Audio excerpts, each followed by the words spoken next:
Hello, dear viewers. It's nice to have you join us on another fascinating episode of Customs Duty, brought to you by the Nigeria Customs Service. On our package this week, Nigeria Customs Service unveils Renewable Energy Handbook, commits to strengthening partnership with European Union Germany GIZ. Stakeholders at Town Hall meeting technical session expressed confidence on success of Bodogu, see challenges as surmountable. Seme Command generates over 1.5 billion naira revenue, intercepts smuggled goods with over 1.2 billion duty paid value within 2 months. Other reports will also come your way, including the regular Customs Hub segment, where we get you informed on import and excise duty collection activities for the week. Thank you for joining us. I am Hafsat Oreme Ibrahim. Please sit back and stay informed. We will be right back.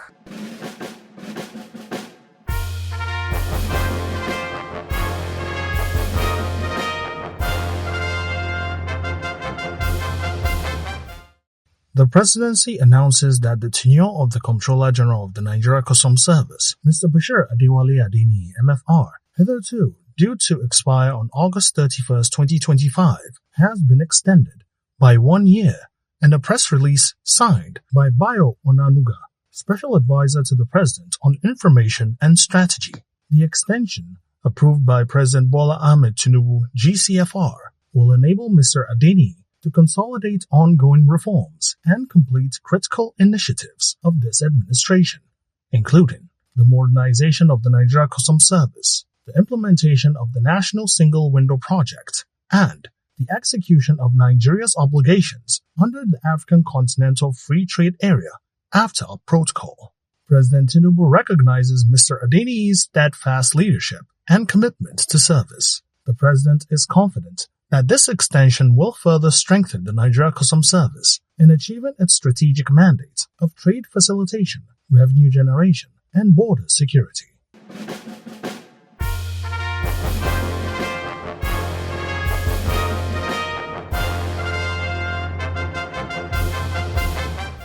This high-level meeting, held at the Ministère de l'Économie et des Finances, Cotonou, Benin Republic, brings together senior government officials, customs chiefs, and trade experts from Federal Republic of Nigeria and the Republic of Benin, with the view to charting a collaborative path towards efficient cross-border trade. The session sees the signing of the Memorandum of Understanding between the two countries.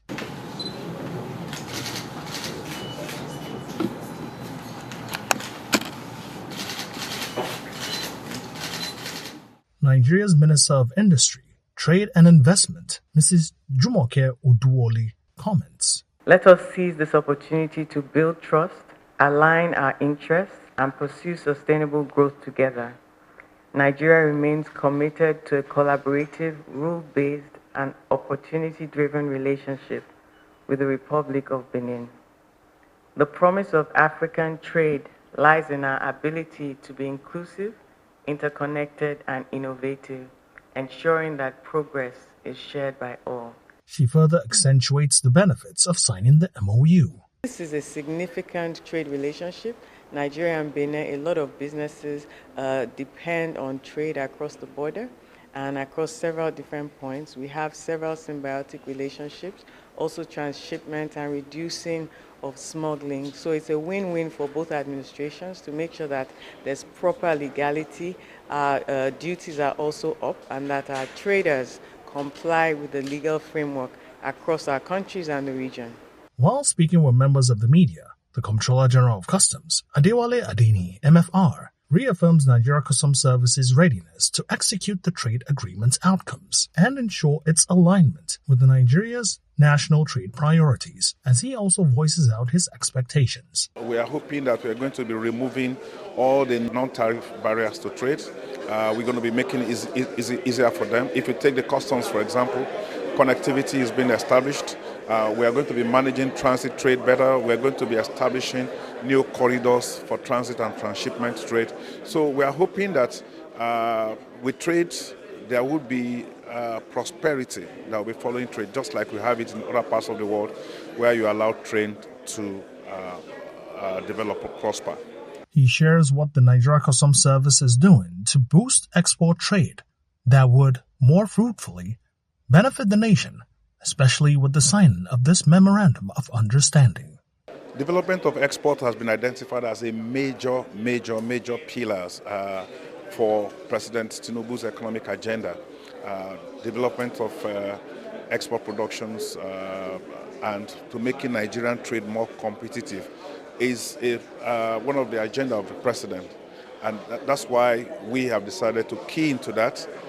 We were deliberate, in ensuring that we take all measures in our processes and restructuring to give export development a boost. So we established a command specifically, Lily Pond, and our numbers have been remarkable in the last 2 years. This year, so far this year, we've recorded over 200% increase in terms of volumes. And now we are even looking beyond volumes. We are looking at the type of exports. And we are also hoping that the destination of these exports will be African countries so that we'll be able to grow the level of intra-African trade. After signing the MOU, delegations from both Benin and Nigeria undertake a joint tour of Cotonou Port to assess port procedures and explore modernization opportunities as part of the engagement. They also visit the Semekrake Joint Border Post, symbolizing the two countries' shared commitment to deepening integration through coordinated border management.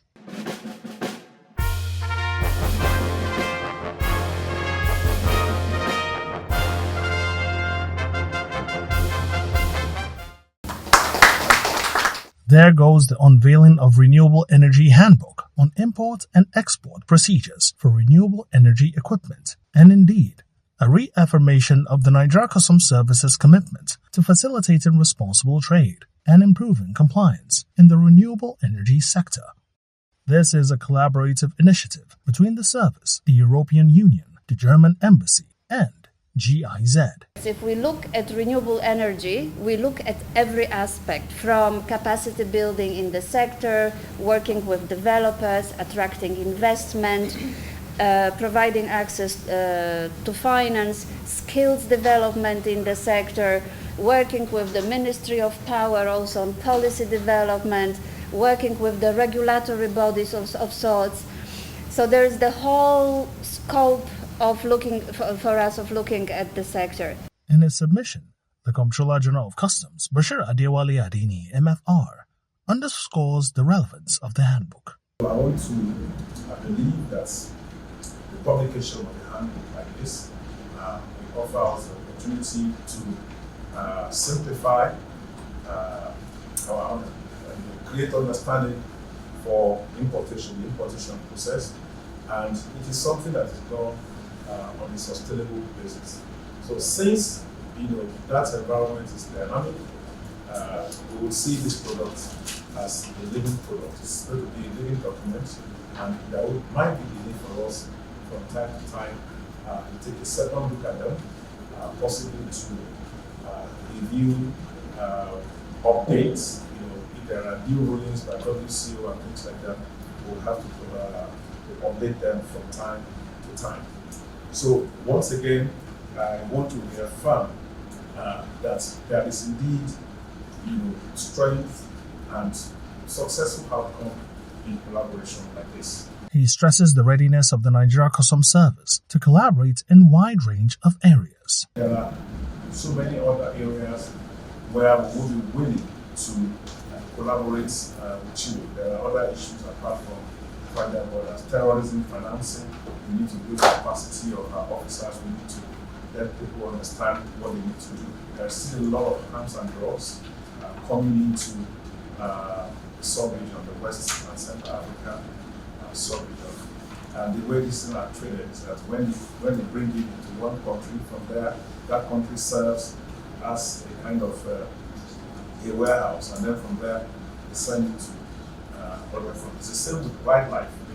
The reverse trafficking of wildlife from our region into other parts of Europe. And then the question about which activity CG has raised in terms of protection of our environment, environmental sustainability. So if there are projects, if there are programs, initiatives, or if there are resources which EU has put aside for this kind of projects, Nigeria Customs Service will be a willing partner with you to see how we can carry out such projects. Bashir Adeniyi notes that the collaboration between the Nigeria Customs Service and GIZ, as well as other members of the European Union, has been long and indeed beneficial. The new handbook is expected to serve as a vital reference for customs officers, freight forwarders, renewable energy companies, and other stakeholders operating across Nigeria's borders. It provides step-by-step guidance on documentation, tariff classifications, exemptions, valuation, and procedures specific to solar panels, batteries, inverters, wind turbines, and other clean energy components.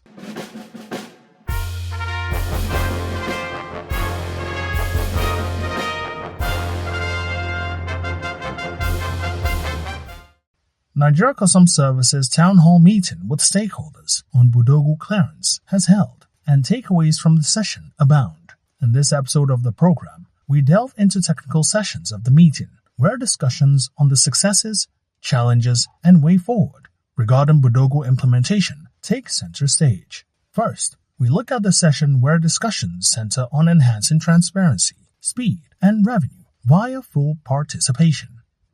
The encore is no other than Customs National Public Relations Officer, Assistant Comptroller, Adewale. He requests to know how customs brokers feel with coming on board of and their readiness to embrace Bodogu as being implemented. We are very happy with Bodogu because it makes our work seamless, and it's also we are ready to embrace the new modernization, and because nobody is ready to continue to do a cumbersome business which is not transparent enough. With Bodogu, we have seen that it's seamless, it's transparent, and it's fraud-free. When asked by moderator about what makes Bodogu unique, General Manager Trade Modernization Project, Saleh Maman, submits. From day one, Nigeria Customs Service has ownership of the source code of Bodogu. So Bodogu does not belong to any external entity. It belongs entirely to Nigeria Customs Service from day one. The second aspect of the homegrown is what happens to the information or the data that is generated on Bodogu. That data resides here in Nigeria, in the custody of Nigeria Customs Service, being managed by Nigeria Customs Service officers from the beginning to the end, through and through. And part of what makes this also very different and what ensures that we don't go back to what used to happen is that there is 100% operational control in the hands of Nigeria Customs Service. And that is written and coded into the concession agreement that we are implementing as concessionaire. To look at the challenges faced at inception of the implementation of Bodogu and how they have been surmounted and what would be done differently going forward, Assistant Comptroller Mewada goes the way of Customs Area Controller, PTML Command. We thank God it started from PTML. The challenges are numerous, but we thank God we're able to surmount them. But one of the greatest challenges is that the low-hanging fruits that should ordinarily go to banks were not coming in. That was when we had the greatest challenge. Because it got to a time, it's only one bank, two banks, they want to Bodogu. We saw it as what is the problem. But we thank God after some time they had to buy into it, and we are better off. The other challenges are just normal, because as we know it, as I said, people have to onboard into Bodogu. Some people are not even ready. But I have to tell them, Bodogu has come to stay. So I thank God that when it was launched the 23rd of October, by November 11th, we stopped the transmission on the old platform, which is NICES. As I speak, we have collected over 300 billion on Bodogu platform. The source is working. So to all other new commands, it's going to work. Other members of the session, including bankers' representative, representatives of National Drug Law Enforcement Agency, NDLEA, NAFDAC, and terminal operators shared their perspective on relating with the Nigeria Customs Service through Bodogu platform, where they all give it a thumbs up while believing that the best is yet to come.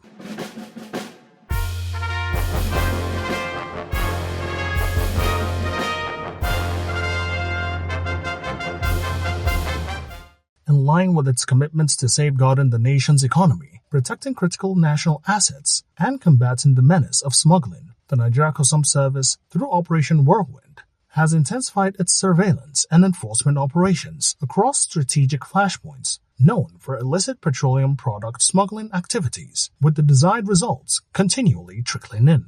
Operation Whirlwind, in Zone A, covering parts of Lagos and Ogun states respectively, has, within the period of 2 to 3 weeks, intercepted 35,535 liters of premium motor spirit contained in 1,134 jerrycans of 25 liters and 30 liters respectively, as well as 33 drums, along with 6 vehicles used as means of conveyance with a cumulative duty paid value of 58,360,000 naira.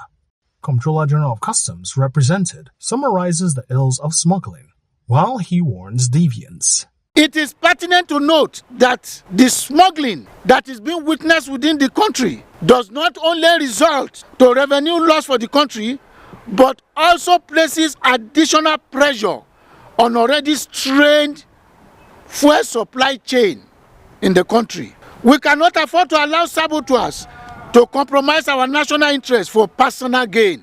While calling on citizens to provide necessary information that will aid in further crippling the activities of smugglers, the Comptroller General of Customs, represented, assures of professionalism in operations by operatives.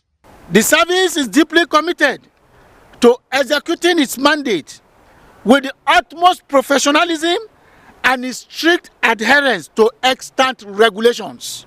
Our operations are conducted with restraint, respect for human rights, and a commitment to peaceful environment. Recent success recorded by Operation Whirlwind in Zone D, Hussein Ejibunu, representing the Comptroller General of Customs, Bashir Adewale Adeniyi, discloses the interception of 69,375 liters at various smuggling flashpoints within the last 6 weeks, with a total duty paid value of 95,635,000 naira.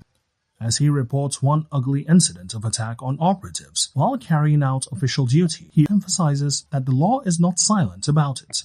The NCS Act of 2023, Section 240, subsection 3A, states that where any person obstructs, hinders, molests, or assault an officer in the performance of any duty or the exercise of any power imposed or conferred on him or any person acting in his aid in carrying out the provisions of this act or any other customs and excise laws, commits an offense and is liable on conviction to a fine of 5 million naira or imprisonment for a term of 5 years or both. He warns that the Nigeria Customs Service will not take this lightly, any further assaults on its operatives,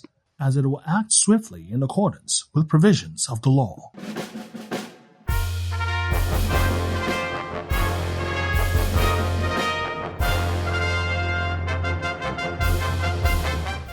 Operatives at Seme Area Command of the Nigeria Customs Service have continued their exploit in service delivery with dedication, resilience, and selflessness, resulting in enormous successes in all-round performance. Customs Area Controller of the Command, Comptroller Ben Uramalugo, discloses what the command has done revenue generation-wise as he addresses members of the media. I am pleased to announce that the Seme Area Command, through commitment and professionalism, generated total revenue of 1,593,676,103 naira 26 kobo for the month of May and June 2025. This achievement reflects our sustained efforts at ensuring that all revenue leakages are blocked and every legitimate kobo due to the federal government is collected without compromise. The Customs Area Controller reveals that in addition to interception of 5 trucks laden with 2,800 bags of foreign parboiled rice, 50 kgs each, and 250 bales of second-hand clothing between 1st to 19th July 2025 alone, the command has previously intercepted 898 parcels of cannabis sativa, 40 bags of sugar, 64 bags of flour, 50 cartons of tomato ketchup, another 20 bales of used clothing, 4 bales of used shoes, and 1 engine-powered boat, with the entire interceptions within 2 months having a cumulative duty paid value of 1,268,794,474 naira. Illegal importation undermines nation's growth.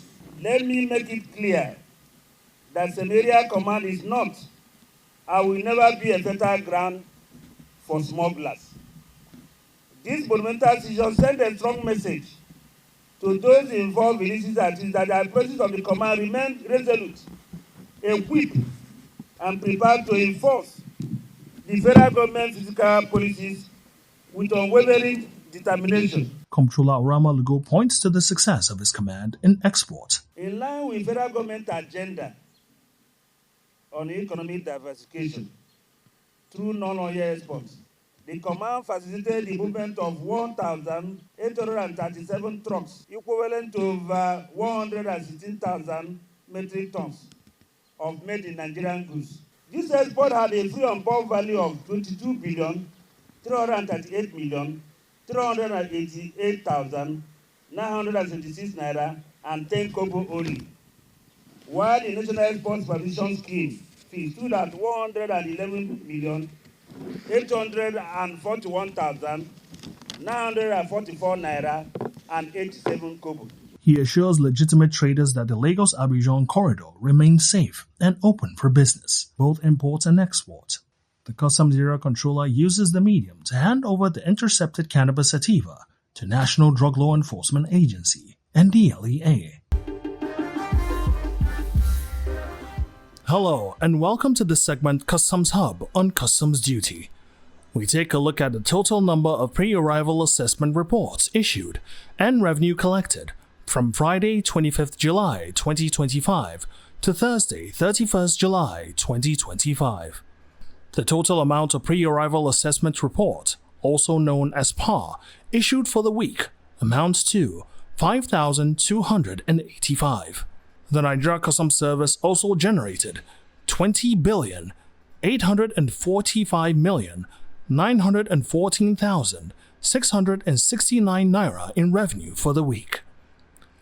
In another development, the Nigeria Customs Service collected the sum of 55,919,433 naira from excise duty. That is all for this segment of Customs Hub. This is where we draw the curtains on this week's episode of Customs Duty. For more information, you can always follow us on our social media handles now being displayed on your screen. You could also visit our website at www.customs.gov.ng for more updates about the service. Remember, nation building is everyone's responsibility. Therefore, strive to be a patriotic citizen, a compliant trader, avoid smuggling, and always pay the correct duty to make Nigeria a more prosperous nation. See you same time next week. I still remain your anchor, Hafsat Oreme Ibrahim, saying bye-bye for now.